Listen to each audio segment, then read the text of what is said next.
Hola mis queridos amigos, nuevamente con ustedes, Doctor Tigre, el que ronca en esta negra noche neoliberal latinoamericana, sudamericana y ecuatoriana. Hoy que estamos vísperas de las elecciones de Estados Unidos, que entró en su carrera electoral y que incide seriamente en lo que son las decisiones de todos los países del patio trasero. En este caso, nosotros, Ecuador, que volvimos a ser un país del patio trasero de Estados Unidos, tenemos que soportar que los vientos soplen de acuerdo a la dirección en que vayan en Estados Unidos. Estados Unidos vive una dramática evolución de un país de esplendor cuando era el país de los varones ladrones, en que se desarrolló fundamentalmente la industria de la construcción y que usaba materias primas y mano de obra barata. Esta explotación hizo en Estados Unidos algo muy importante, y es que después de eso nos convertimos en países del patio trasero o países latinoamericanos. ¿Qué diferencia, siempre se debe repetir, hay entre un país del patio trasero y una colonia? En la colonia el rey decide las autoridades. En el patio trasero cada país decide sus autoridades, pero en el patio trasero las autoridades que no están con Estados Unidos, con el imperio norteamericano, son inmediatamente destituidas, bloqueadas, objetadas, criticadas o destruidas. Y ese es el mecanismo como se diferencia una colonia de un patio trasero.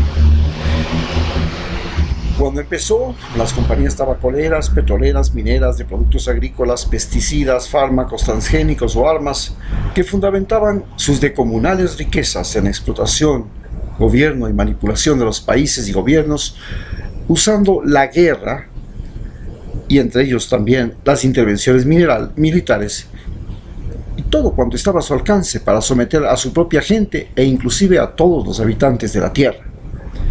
Pero desde los años 90 se da un gran cambio.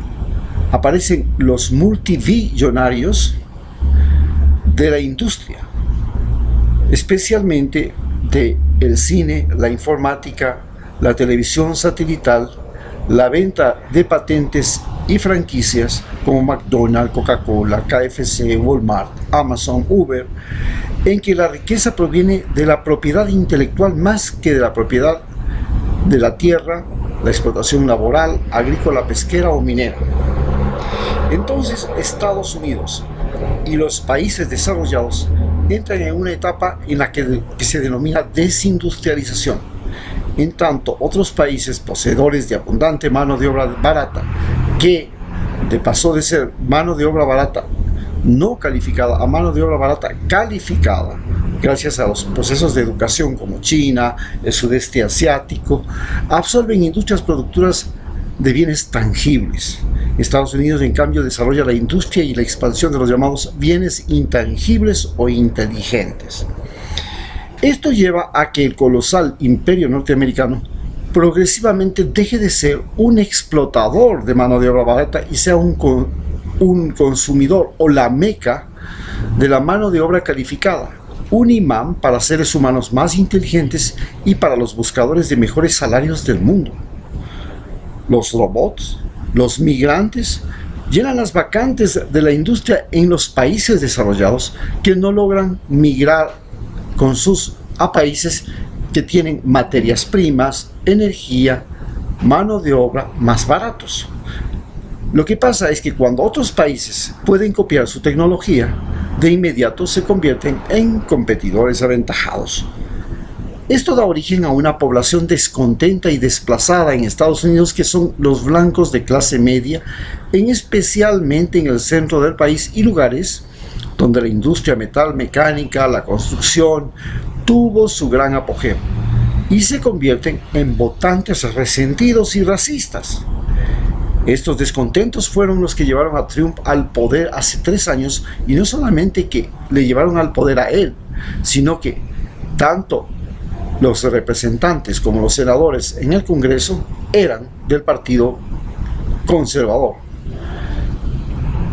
Pero a pesar de que la economía norteamericana está boyante, le es muy difícil competir en productos tangibles con el resto de economías del mundo, ya que tienen poblaciones educadas, pero que ganan mucho menos. En cambio, Estados Unidos tiene poblaciones también educadas, pero que ganan mucho más. A su vez, sus productos cada vez son más caros y necesitan un nivel educativo más alto en la población que los compra, lo que a su vez significa que los países tienen que mejorar el salario de sus trabajadores porque si no, no pueden comprar productos norteamericanos. Esto lleva a que haya una nueva generación de jóvenes norteamericanos y los ricos de los Estados Unidos, nacidos de esta industria de bienes intangibles, que vean como inconveniente la pobreza del mundo. La pobreza del mundo a su vez también cambió. De peones o esclavos, de obreros mal pagados que no podían acceder a lo más mínimo para vivir, hay ahora una pobreza en que los pobres ya no son los que le falta lo indispensable, sino dinero para pagar la electricidad, el transporte, las comunicaciones, las medicinas del celular, aquello que hace poco solo tenían los ricos. Por ejemplo, ante esta situación, Evo Morales en Bolivia ha declarado la electricidad, el agua, los servicios públicos como derechos de su población, ya no como negocios. Entonces, en Bolivia son derechos de la población la electricidad, el agua, la educación, la salud, por ejemplo. Donald Trump está atascado en la creencia de que los Estados Unidos será grande si vuelve al pasado, a los varones ladrones, a la explotación de otros países, a la amenaza de guerra mediante la doctrina Monroe de América para los americanos o del gran garrote en que los Estados Unidos tienen derecho divino de intervenir donde vean que se atente contra sus intereses. Esta fue la doctrina de Theodore Roosevelt a comienzos del siglo XX. Pero en realidad los nuevos ricos norteamericanos no se hicieron de explotar a nadie como lo hicieron los grandes varones ladrones. Rockefeller, Vanderbilt, Ford y Dale Carnegie, sino por el contrario, han hecho su fortuna pagando los mejores salarios del mundo y de formas de trabajar donde la recreación, el descanso son tan valiosos como las horas de labor, porque lo que se necesita es la imaginación. Por ejemplo, la vida de los actores, los directores de cine, de los creativos de Silicon Valley o incluso la vida de las mismas estrellas del deporte o del espectáculo en Estados Unidos. Esto hace que la política de Donald Trump se vea anticuada.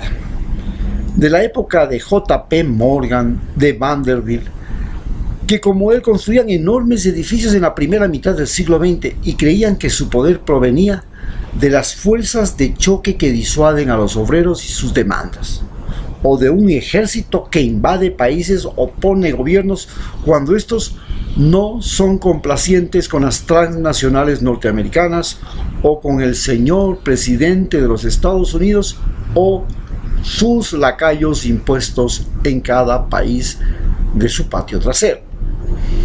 Hoy las cosas han cambiado. El mundo compite entre sí para ofrecer materias primas y mano de obra barata, sin que Estados Unidos se lo pida. Y otros países ven una oportunidad en la miseria de los países en desarrollo.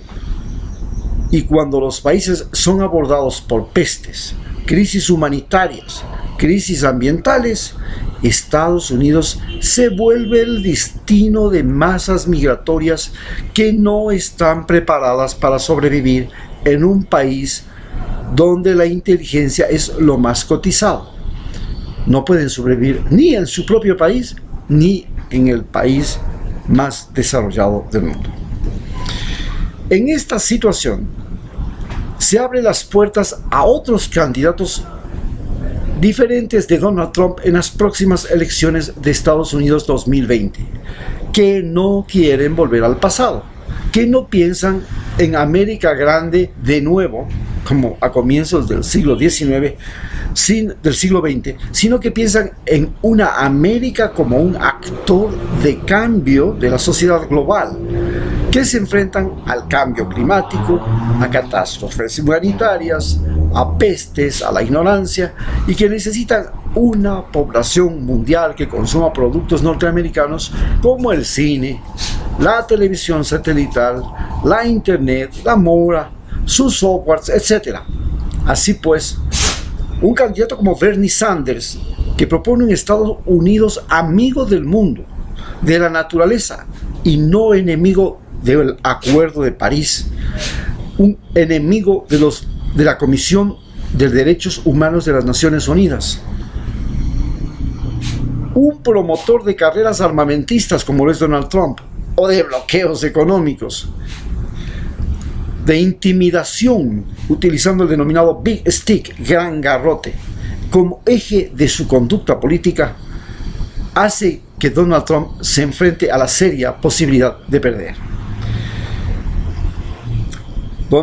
Bernie Sanders puede ganar, pero deberá enfrentar a la más poderosa fuerza económica y publicitaria creada para una campaña electoral que la está construyendo Donald Trump, gracias a que George Bush, hijo, permitió el libre gasto electoral. Cualquier mafioso, cualquier industria, cualquier persona, cualquiera puede meter dinero en las elecciones de los Estados Unidos y puede ganar. Basta recordar las posibilidades que tiene y comparar las posibilidades que tiene Donald Trump con las que tuvo George Bush padre, que perdió las elecciones. Y perdió las elecciones a pesar de ser el único presidente norteamericano de la posguerra que ganó en la Guerra Fría a la URSS.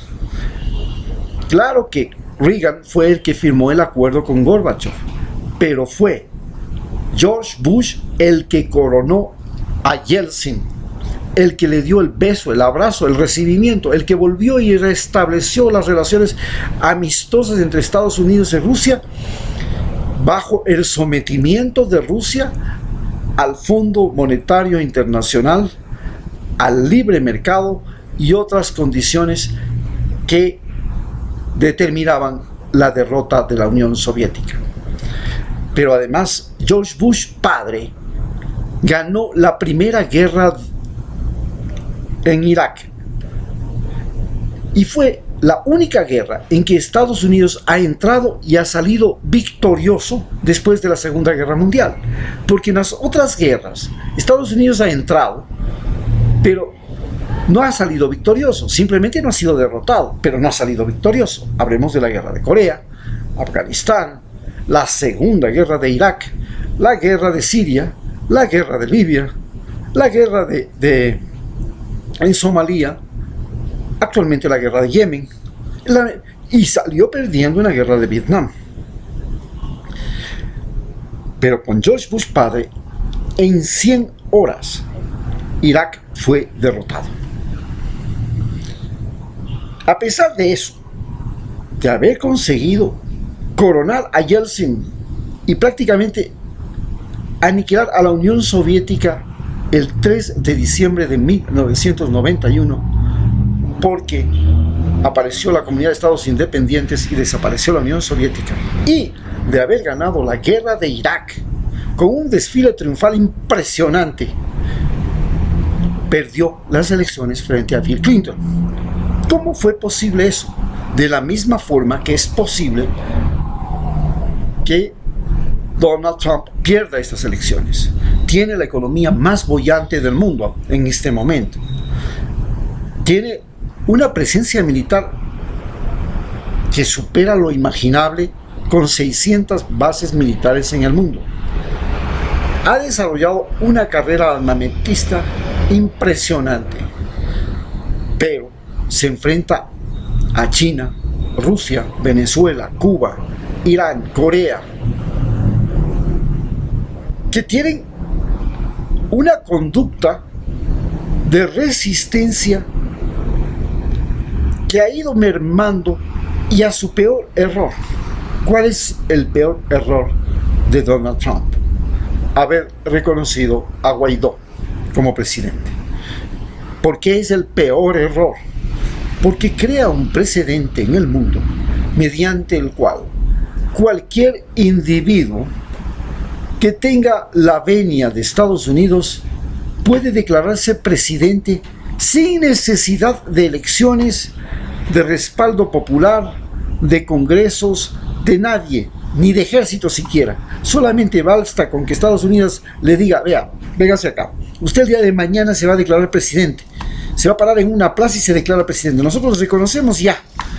Eso es una locura, una estupidez, y no le ha servido de nada, porque lo único que ha hecho es agravar la situación de Venezuela y complicarle la vida a los Estados Unidos, que ahora tiene que pagar todas las representaciones de embajadores, embajadas, cónsules en 50 países donde Venezuela tiene embajadas que aceptaron el gobierno de Guaidó, incluido a las Naciones Unidas, incluida la OEA, y cada uno de ellos no es barato.